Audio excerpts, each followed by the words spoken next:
Shalom. This week we are reading Parashat Eikev. And in this Parsha, Moshe Rabbeinu, Moses, really emphasizes to the Jewish people the importance of Israel's living according to Hashem's commandments. And the Parsha opens with the reward and the concept of the land that God swore to our forefathers. And the idea that when we hearken to these ordinances, then Hashem guarantees to us that we will be the most blessed of all peoples. And Moshe tells us that we have to have the confidence to take over the land and possess it, because God is going to help us. And perhaps it can be said that the quintessential summary of this Parsha's message regarding the mitzvot can be summed up in this important verse. In chapter 10, verse 12, "Now, Israel, what does Hashem your God ask of you? Only to fear Hashem your God, to go in all his ways and to love him, and to serve Hashem your God with all your heart and with all your soul, to observe the commandments of Hashem and his decrees, which I command you today for your benefits." And later on in the Parsha, in chapter 11, we find the verses that are recited every day as part of the Kriyat Shema, the daily reading of the Shema, the second paragraph, those words which are known as the yoke of the acceptance of all of the commandments, those words that begin with, "And it will be that if you hearken to my commandments that I command you today." But this Parsha also emphasizes a second concept, the importance, the greatness of Eretz Israel, the land of Israel. And these are kind of like twin concepts that our Parsha is connecting: the importance of our covenants, of our performance of all of Hashem's commandments, and the importance, the greatness of the land of Israel.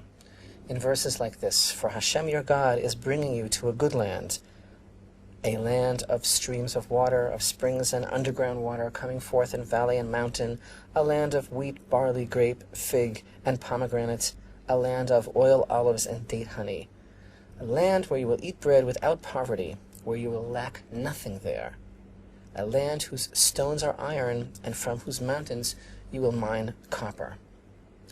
And I think that the relationship between the concept of the land of Eretz Israel and the concept of our performance of Hashem's commandments, that connection comes to something of a climax in these verses from chapter 11, where we are told by Moshe, "So you shall observe the entire commandment that I command you today, so that you will be strong, and you will come and possess the land to which you are crossing to possess it, so that you will prolong your days upon the land that Hashem swore to your forefathers to give them and their offspring, a land flowing with milk and honey.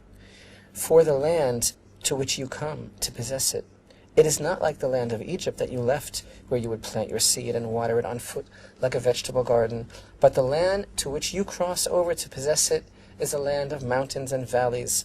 From the rain of heaven it drinks water, a land that Hashem your God seeks out.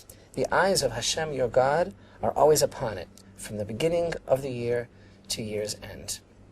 And so we see the tremendous, inexorable bond between the land of Israel and the performance of the commandments. And bearing that in mind, let's look at the first verse in chapter 8. Here we read, "All of the commandments which I command you this day, you should keep to do, so that you will live and multiply and come and possess the land which Hashem swore to your forefathers." And this verse has something very unusual about it. It says in Hebrew, "Kol ha-mitzvah asher anuchi mitzavcha," all of the commandments which I command you. And the word is in singular. Instead of saying all of the commandments which I command you, the word is found in the singular. So there are many different commentators that explain that this is an indication of how the mitzvot of the Torah are connected, and how the Torah is all-inclusive, and one of the commandments should not be favored over another. And Rashi on this verse tells us, "Kol ha-mitzvah," obviously foreshadowing this question of why is this in the singular? Rashi tells us, kipshuto, according to its simple interpretation, meaning that it's in singular, but it means all of the commandments. But then Rashi cites a midrashic interpretation of this question, a midrashic answer. And he tells us, if you began a mitzvah, you should finish it. This comes from the Midrash Tanchuma. Rashi tells us, Im hitchalta b'mitzvah gmorota. If you have begun to perform a mitzvah, then finish it. Don't leave it hanging. Don't leave it in the middle. And he continues and tells us that the mitzvah is only known by the one who finishes it. And the example is from the book of Joshua, where the verse tells us that the bones of Joseph, which the children of Israel brought up from Egypt, were buried in Shechem. And of course, as the Midrash tells us, wasn't it Moshe alone who was busy at the time of the Exodus, who was busy taking the bones of Joseph out of the land of Egypt? And yet the verse in the book of Joshua ascribes the children of Israel to burying the bones of Joseph. But, concludes the Midrash, since Moshe did not have the opportunity to finish this commandment, and it was all of Israel who finished it, then the mitzvah is called by Israel. So too, we have this idea everywhere that a person is encouraged not to leave a mitzvah in the middle, that will only be known as his acquisition, as something that he has a permanent connection with if he finishes it. So in this light, we look again at this verse, the verse that tells us, all of the mitzvah which I command you this day you shall keep to do, so that you will live and multiply and come and inherit the land which Hashem swore to your forefathers. And in another edition of Rashi, he adds the words based on the Talmud in Masechet Brachot. What does it mean, so that you will live and multiply and come and inherit the land? That only in the merit of the Torah and the mitzvot will you inherit the land. Nowhere do we see with such clarity the tremendous connection between the performance of God's commandments and living in the land of Israel as we see in this week's Parsha.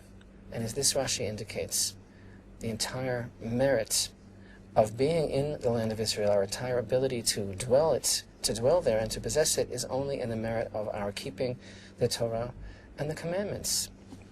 And so, we can look at this first Rashi in chapter 8, Kol HaMitzvah, in an entirely different light. You know, these words in this week's Parsha, these words of exhortation, and these words of emphasis of the tremendous beauty, the longing, the depth of our connection as a people to the land of Israel, these are words which are so important for our generation. And indeed, perhaps the call of our generation, more than anything else, is to return to the land of Israel and to understand that without our possessing the land, without our living there, our performance of the commandments are really blemished. There's something that is missing in our performance of the commandments. And so Rashi, speaking here with tremendous prophetic enlightenment, is really calling out to our generation. And he tells us, what does it mean, all of the mitzvah, the singular, that I'm commanding you this day? If you began a mitzvah, finish it.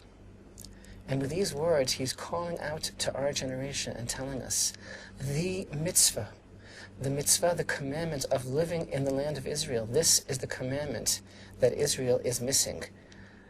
And just as it was for our forefathers, whom God brought out of Egypt and brought into the land of Israel for the sake and in the merit of the Torah and the mitzvot. The Torah is literally crying out to us, all of Israel, if you begin a mitzvah, finish it.